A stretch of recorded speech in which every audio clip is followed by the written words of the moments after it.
Guys, I'm back in the tasphere.com of Ibn Kathir, and this is a remake with a few corrections from the last video in reference to the female camels. So let's scroll down and see where we left off. Oh, by the way, here we're in Surah 56 or chapter 56 of the Quran, and this is a Muslim website. This is not a Christian website. So the information taken from here is standard Islamic teaching, which all of the present day Muslims, forefathers, and ancestors believed in and followed. So, because Ibn Kathir is one of Islam's top scholars, historical scholars, which every Muslim believed in throughout the centuries. Okay, so let's go down to where we left off before. We were talking about uh, a ramskin-sized grape that Muhammad said would feed the whole clan of a fellow Bedouin. Let's read on now. We left off where this paragraph was describing how easy it'll be for the Muslims to reach the fruit in paradise. You know, that nice ramskin-sized grape. But let's go on and see what happens after this story.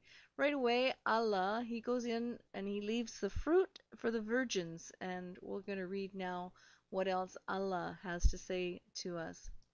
It says here, on the couches raised high, meaning high, soft, and comfortable, Allah said, Verily, we have created them a special creation and made them virgins.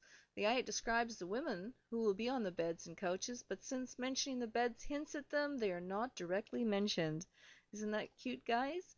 If you think of beds and couches, you can automatically assume that there are sexy women laying there waiting for you.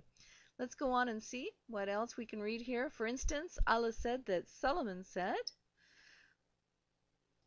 when there were displayed before him in the afternoon well-trained horses of the highest quality, he said, I did love the good instead of remembering my Lord till the time was over and it was hidden in the veil of night. And as I said before, this is referring to the sun setting. And so, in other words, Solomon did enjoy the good instead of remembering his Lord till the time was over and the sun set into the darkness, or, it became dark. So, what is the message here? It's fairly clear, I think, that Allah in the paragraph before is talking about women on beds and referring it to or equating it to Solomon having well-trained horses of the highest breed. And I said in the last video, a fancy breed, because this is what they're going to be, is very fancy women. After all, Allah's going to refashion them. So let's move on. Now we know that women in Jannah are going to be the equivalent of well-trained horses. Let's read on here. It says, Verily we have created them, implied the maidens of paradise, although it did not mention them directly. Blah, blah, blah. Let's read on. And the whore, look at that. I love this word, whore. Whore is the same as the English whore. Spelt different, but does the same action and, quite frankly, means the same. Considering you put in the description of the whore in Jannah, there isn't much difference between the Western word of whore. So it's cute. It fits for the Islamic heaven anyway. Let's go on. And whore, fair females with wide, lovely eyes like preserved pearls. Wow.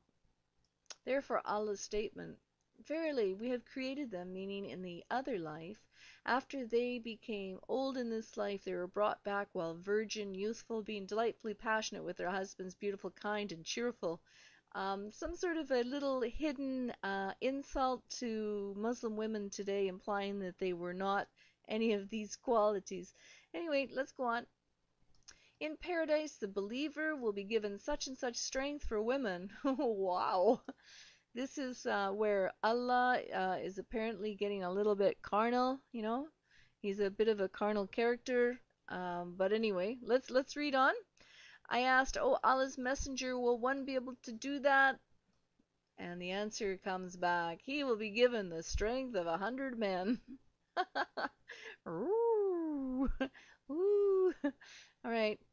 Excuse me, let me fan myself. You know, this is getting a little bit hot here. This is a hot topic. The man will be able to have sexual intercourse with 100 virgins in a day. Those Muslim men. Man, they're gonna make the rounds. Anyway, alright, let's read on. What else? Allah's statement. Ibn Abbas said, they were in an infatuated state with their husbands. Haven't you ever seen a she-camel in heat? She's like that. She's like that.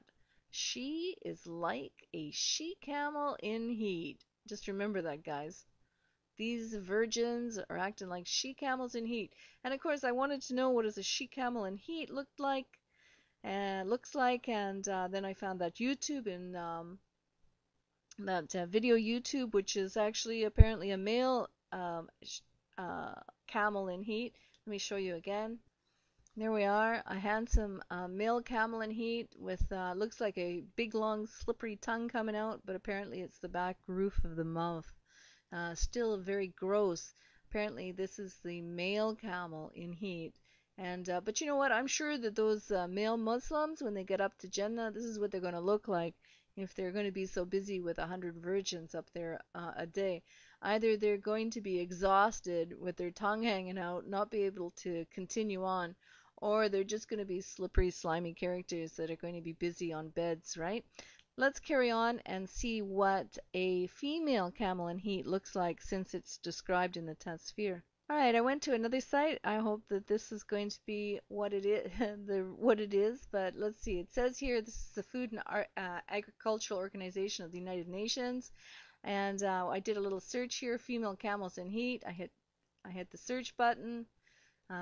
This came up, camels. I clicked on that. I scrolled down here. Camels, llamas, alright, and I scrolled down to read about the camels in heat so I can figure out what's going on. This is the male camel, actually, which we saw the video on. It says the back portion of the roof of the mouth is pushed out through the mouth like a pink ball. And so I suppose that's what we were viewing earlier with the mistaken title on that other video from YouTube. So let's go down. It says here's the female camels in heat. Here are the signs of the female camels in heat.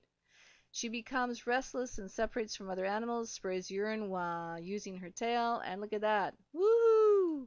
The vulva becomes wet and swollen. So, you know, this is obviously what was being implied in the Tasfir of what a she-camel looks like.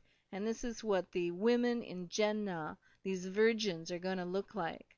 They're going to be obviously very very noticeable that they are interested in, you know, in the hoochie coochie business up in Jannah. Carnal heaven that Allah has given to his followers. Disgusting. And there you have it again, guys. They are in an infatuated state with their husbands. Haven't you ever seen a she camel in heat? She'll be like that. Alright guys, so I don't think there's anything more to discuss about what the nature of these women are for up in Jannah. They are strictly an object of sexual gratification for the Muslim men. With that said, that's the end of the video, and God bless you all. Jesus is the only savior for this world. Islam is false. And if Muslims don't see the truth soon, it's going to take them where they don't want to go. So we need to pray for our Muslim friends that they will get saved. Till next time.